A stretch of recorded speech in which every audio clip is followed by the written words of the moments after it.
In the last episode, it was said that the vaccine for the zombies had been developed and Vasquez had been pinned down as the first guinea pig. Roberta was anxious. Suspecting something wrong with the potion, a hasty intervention could lead to the annihilation of Team X. In a critical moment, Roberta, quick-witted, thought of a solution. I don't trust him. One moment, Doctor.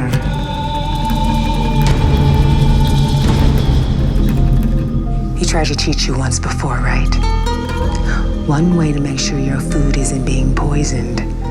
Coran's eyes went straight when he heard this. This woman is trying to harm him. But Lorena, having been saved by Roberta and finding some logic in her argument, agreed. Moreover, she claimed it was an honor that should first be bestowed upon the scientist who developed it. Coran could only curse Roberta in his mind. He knew all too well that anyone injected with the potion would be controlled by Murphy. It's just that all eyes are on him now, and if he doesn't do it, it means he's cheating the Zero Group. If anyone should have the honor of the first dose, it should be you. Don't you think? If that's what I thought, Doctor, I would have said it. Well then, Doctor? In this situation, not injecting meant certain death. Coran had no choice but to gamble. The onlookers watched curiously. If the vaccine worked, they could survive better in this post-apocalyptic world. After Coran's injection, he felt dizzy and unstable. Then he stumbled and fell to the ground, struggling briefly before becoming motionless.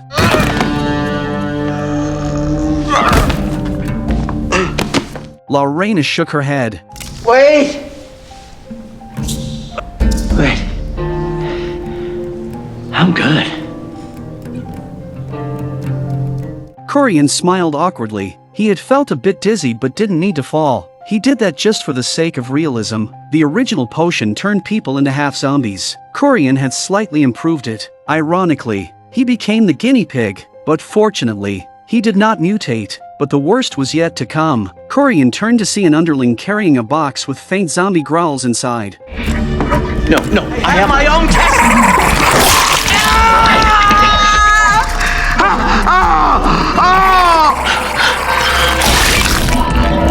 Others narrowed their eyes. Apart from bleeding, Coran showed no other changes. Coran also confused. This really succeeded?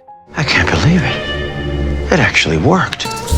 Lorena, eager, was next to be vaccinated. She was so excited that she could already see the day when 0 Point would save humanity and become the new government. But then she credited Roberta for bringing Murphy, deciding Roberta should be the third to be vaccinated. Murphy's expression changed immediately. Unaware of the situation, Addie and the others actually smiled. Happy that Roberta was able to get the vaccine, Roberta's mouth opened and closed. She didn't know how to refuse at that moment. As Lorena was overly enthusiastic, all Roberta could do was to look towards Murphy for help. My queen, if I may, if you will allow me, would you please grant me the great honor of giving her the vaccine myself and save her life? Lorena found Murphy's remarks very touching and agreed immediately. Murphy took the vaccine and then pulled Roberta aside, unintentionally or intentionally shielding her with his body. He chose to inject the vaccine into Roberta's arm, but if you looked closely, you would notice that the needle didn't actually penetrate the skin. Roberta wasn't foolish and quickly feigned a reaction to the injection. A scorpion can't stand the fact that Roberta is stealing all the limelight from him, and that he's not even the third person to get the vaccine. Therefore, a scorpion persuaded Lorena not to trust these outsiders, asserting they must be in cahoots with Vasquez. A scorpion swore to prove his point. Saying this, he took Vasquez away for further interrogation. After they left, the vaccination continued. Almost everyone in the room was vaccinated one by one. However, due to limited supply, Doc and Addie's group didn't get their turn. They curiously asked Roberta about her experience with the injection. Do you feel okay, Roberta? Is it working? She didn't get injected, stupid. At this point, Coran gestured to Murphy to join him back at the lab. Roberta only suspected something was wrong with the serum but didn't know what exactly, so she decided to follow and see. Roberta asked Addie and the others to investigate where Vasquez was being held. Once back in the lab, Coran was busy non-stop with various bottles and vials. Murphy called out to him, but Coran showed no response. All the ones I just vaccinated, they're under your control now. They're your new army. Well, then the plan worked. No, it didn't. plan was not for me to get injected. I know. Murphy couldn't help but laugh. It was a dramatic turn of events. Being able to control Coran pleased Murphy greatly, considering Coran's cunning nature, but Coran claimed he was preparing an antidote to negate the effects. Just as he finished speaking, he didn't notice Murphy's expression turning serious. Murphy slowly sat up, watching Coran's every move. 2 minutes later, the antidote was ready. Excited, Coran was about to inject himself, but he realized he couldn't control his own body. He struggled to turn his head, only to see Murphy staring at him. Indeed, the vaccine had taken effect. Murphy's powerful psychic ability was controlling Coran, forcing him to drop the syringe. Coran then understood that Murphy didn't want him to be free. Oops.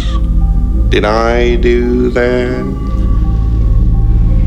And so Coran became Murphy's puppet, controlled to make more of the so-called vaccine. What the hell is wrong with him? Jesus, Warren, give a guy a heart attack. Really? You could still have a heart attack? Roberta, witnessing this bizarre turn, had many questions in her mind. Was the vaccine not successful after all?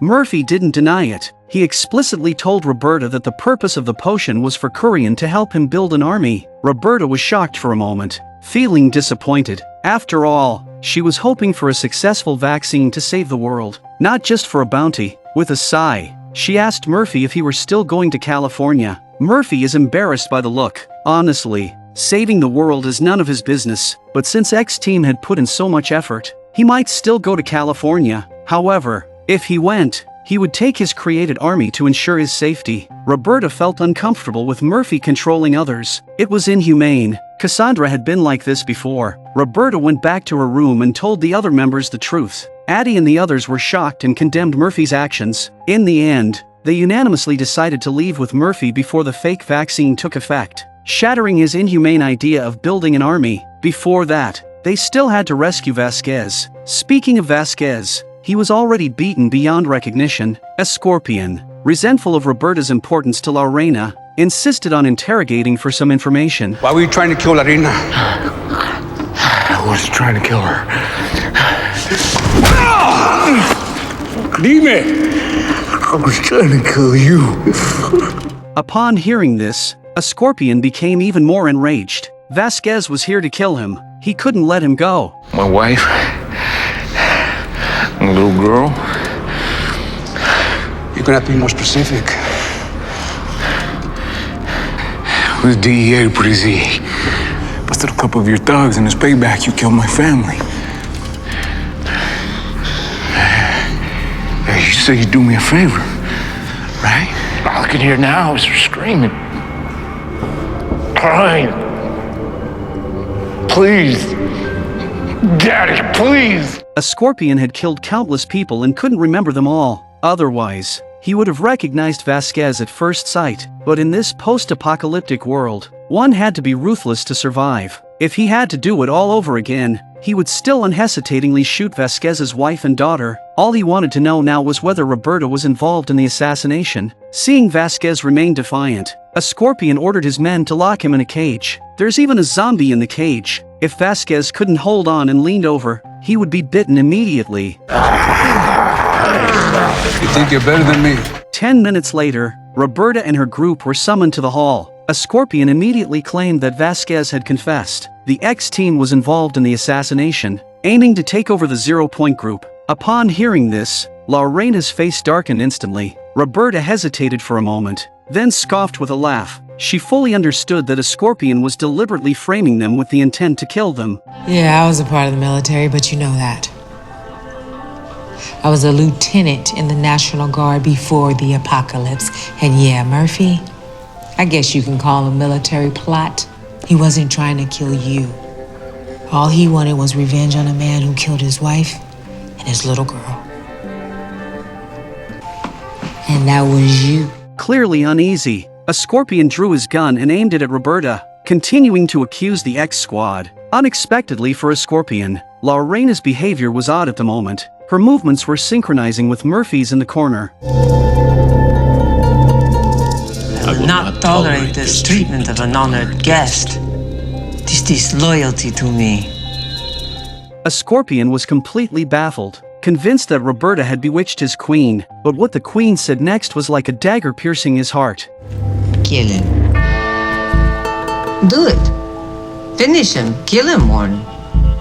Already suspicious, Roberta heard laughter, turned around, and realized it was Murphy playing tricks. Roberta had no intention of engaging in such despicable acts with Murphy. She just wanted to find Vasquez and leave the place. She instructed a scorpion to lead the way. After they left, an excited Murphy rubbed his hands together. From now on, these people would be his army, marking the dawn of his era. But then, a figure emerged. It was Dr. Coran. Wasn't he supposed to be making potions in the lab as ordered? What was he doing here? Suddenly, Lorena also stood up. Dr. Coran? What's wrong with you? You don't look so good.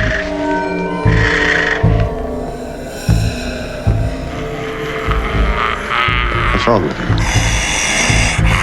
Murphy panicked. These people didn't retreat but looked at him hungrily. He realized the vaccine must have been faulty. In an emergency, Murphy grabbed a fruit knife and slashed a large cut on his hand. His blood dripped onto the floor, and the people in the room lunged at it. Coran headed straight for Murphy's bleeding palm. After a moment of thought, Murphy quickly turned and captured Coran, intending to reissue an order for Coran to develop an enhanced version of the potion. Meanwhile, Roberta, following a scorpion to the factory, just caught sight of 3 subordinates hammering on the cage imprisoning Vasquez. Fortunately, Addie reacted in time, or it would have been a huge blunder. Suddenly, 2 subordinates began to convulse and emit zombie-like groans. Wielding a mace, Addie rushed forward and dispatched them. Then they opened the cage. Vasquez, covered in wounds, stood calmly inside. The death of his wife and daughter had haunted him for a long time. He wasn't afraid of death but of failing to avenge them. Just as he looked up, he saw a scorpion's mocking smile. Roberta stopped Vasquez. They had to hurry and leave. They decided to lock a scorpion in a cage and leave him to the zombies, to suffer a prolonged, painful death. As they were about to leave,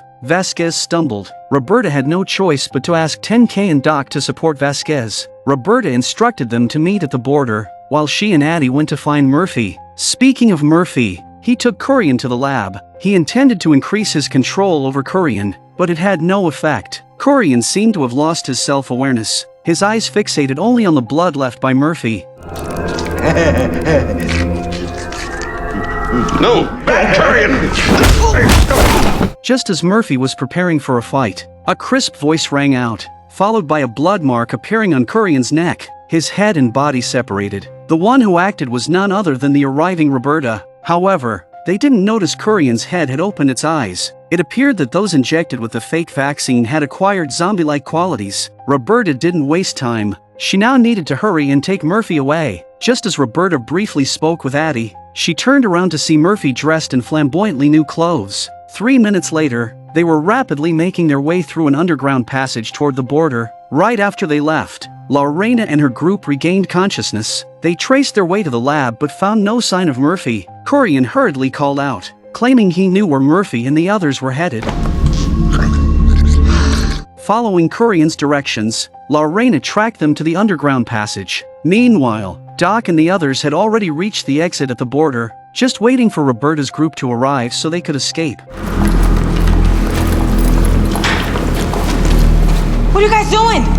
We gotta go! It looks like that crazy woman is catching up. Time was running out. The people from the Zero group have become half human, half zombies and are armed, so it's highly likely that they won't be able to escape. Murphy looked gravely at the wall, which contained countless zombies used by the Zero group for decay and energy production. Perhaps these zombies could be used against the half-human, half-zombie pursuers. Murphy stepped back, his hands outstretched, his powerful psychic energy seeping out and agitating the zombies inside. The zombies pounding made the seemingly unbreakable walls tremble.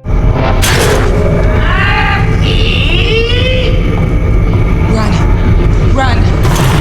Come on, get him and run! Realizing the danger of staying, Roberta shouted for Doc and the others to retreat quickly, leaving Murphy behind to continue summoning the zombies.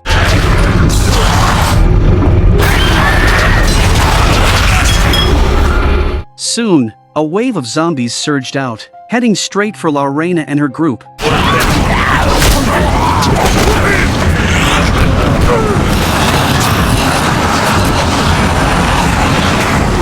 Team X was almost at the exit. Looking back, Roberta saw Murphy hadn't caught up. She told Addie to go ahead while she waited for Murphy. At some point, Murphy had become more than just cargo to Team X. He was a true teammate and friend. Roberta prayed in place, hoping Murphy would be safe. Fortunately, after 3 minutes, a slender figure appeared in the tunnel. Murphy had arrived, and Roberta finally breathed a sigh of relief. At this point, the zombies were already chasing them. The fate of the Zero Group members was unknown. They quickly climbed out of the passage to the original border wall. They were prepared to fight, but to their surprise, the zombies in the square had all vanished, a stroke of luck amidst misfortune. Suddenly, footsteps approached. It was a scorpion, his mouth covered in blood. Did he bite the zombies to death before escaping?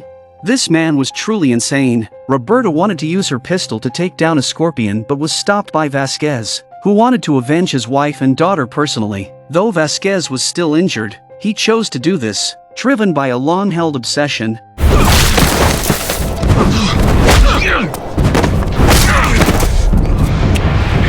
Seeing Vasquez struggling against a scorpion, 10K wanted to help but was stopped by Roberta. This hatred is a matter of a man's dignity.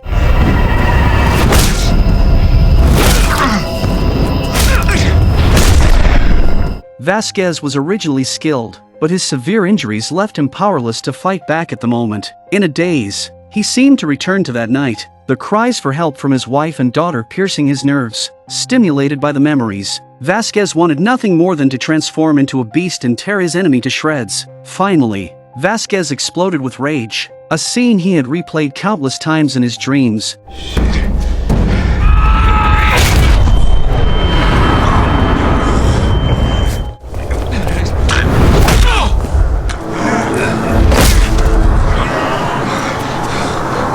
In the end, a scorpion was thrown into the tunnel, where endless zombies awaited him.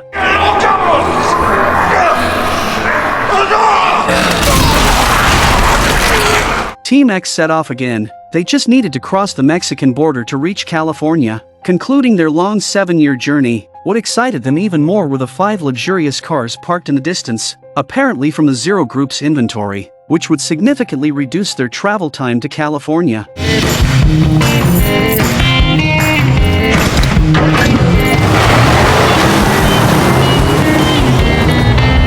7 years ago, the zombie virus outbreak infected 70% of the global population. To save humanity, Team X crossed the entire United States to escort Murphy, who had antibodies, to a laboratory in California. This arduous journey took a full 4 years. Now they have arrived, with the rendezvous point somewhere along the coast. Addie, holding a satellite map and repeatedly comparing it, realized they just needed to cross the forest to reach the coordinates Citizen Z had told them about. As they walked, they suddenly smelled a faint salty scent in the air. Approaching the source, they were greeted by the majestic Pacific Ocean. Seeing the sea indicated they were on the right track. Their destination must be nearby. About half an hour later, they passed through the forest and arrived at the location indicated by the navigation. They doubted if they were in the right place because it looked more like a hotel or a bar than a laboratory. However, having come all this way, Roberta decided to go in and investigate. For safety, Roberta planned to go with Vasquez while the others waited outside. It might be a trap.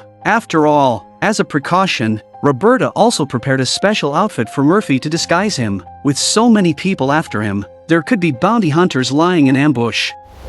If we're not out in 10 minutes, 10 minutes, then GTFO. Armed with handguns, they sneaked in. Observing no one around, they proceeded. As they approached the house, they heard music coming from inside. Entering cautiously, they found the place empty except for an old lady at the bar, who greeted them warmly. How about you put the weapon you got under the counter on top of the bar? Sorry. These days, you just never know. Earl Grey? Roberta and Vasquez exchanged glances. Could this old woman actually be a business owner?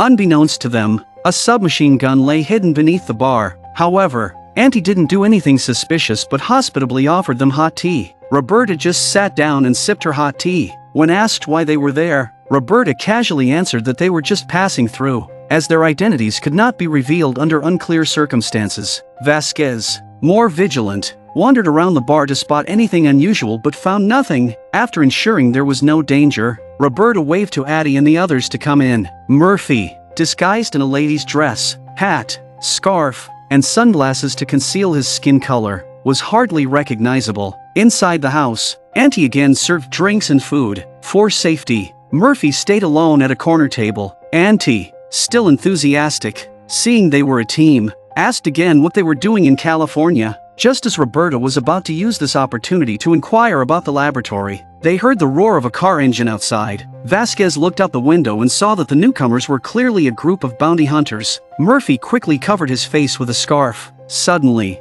the door burst open and a bald man led the way in. Their gait and fierce expressions made it clear they were battle-hardened bounty hunters. There were 4 of them in total, all armed, and they brought in a captive tied up. Team X, adhering to the principle of avoiding trouble, kept a low profile and continued drinking their tea. We heard you're the one to talk to about the Murphy. Hearing these people mention Murphy, Team X listened attentively. Turns out, this group claimed they had captured Murphy and were here to claim the bounty. One of the henchmen removed the captive's hood. Although Andy didn't speak, she seemed shocked, perhaps unable to believe that Murphy had turned into a zombie. But this zombie looked at least 80% like Murphy. The boss was proud, directly asking Andy for the best wine to celebrate. He noticed Roberta across the room and, thinking she was attractive, invited her for a drink. Roberta tactfully declined, but the boss approached Team X. Eyeing Roberta and Andy occasionally, a man walked over to the corner near Murphy, mistaking him for a beautiful lady from his appearance. Auntie, noticing Murphy in the corner,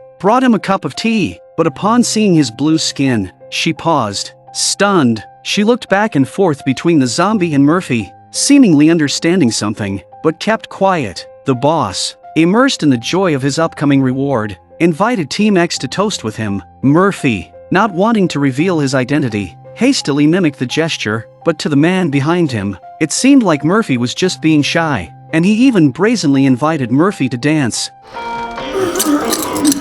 Come on, baby. It's a slow song. No. Don't dance. The boss sensed something was off. He clearly saw the zombie mimicking Murphy's movements. Roberta discreetly placed her hand on her weapon, on alert. Think fast.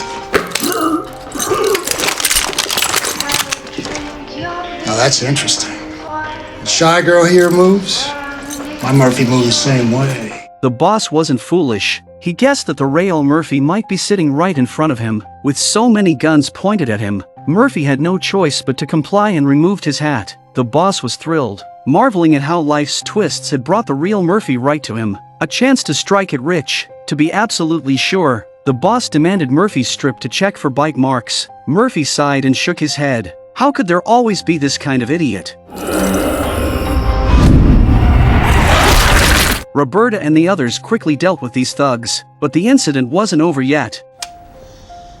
Put down your weapons. Before Auntie could finish speaking, Addie suddenly cried out, as she hadn't seen 10K. Eventually, she found 10K behind a table, shot in the stomach. They rushed to him, with Doc pressing gauze on the wound, but it was barely effective. Knowing the urgency, Auntie put away her gun and hurried outside. She fired a flare into the sky. Murphy was curious about whom Auntie was signaling, especially towards the sea. Auntie explained that she was the surface contact for the California laboratory and had been waiting for Team X for a long time. Through binoculars, Murphy saw something dark on the sea surface, a submarine, so that's why they couldn't find the lab. It was hidden deep in the sea. Their task now was to wait for those people to arrive. 10K's situation was critical, mainly due to the lack of medical supplies, leaving Doc helpless, but Andy reassured them that the submarine had a medical facility and a surgeon, and 10K would be fine. Murphy also learns that Dr. Murch, who had given him the zombie vaccine, is not dead and that she is conducting research in that submarine. Half an hour later, a vehicle arrived. The uniforms look like official government men, and they're on guard as soon as they get down here. Team X heard the commotion, and Roberta told them to prepare for battle. One can never be too careful in a post-apocalyptic world. Auntie advised them not to be so tense. After all, the other party had a nuclear submarine, and if they had malicious intentions, Team X wouldn't stand a chance. Suddenly, the door opened, and 2 military personnel walked in, their uniforms and medals indicating high rank. This slightly eased Roberta's alertness, and she respectfully gave a standard military salute. We have the package here. Safe. So, you're the Murphy. Actually, it's just Murphy. I don't know where this whole "the" came from. We have a wounded man.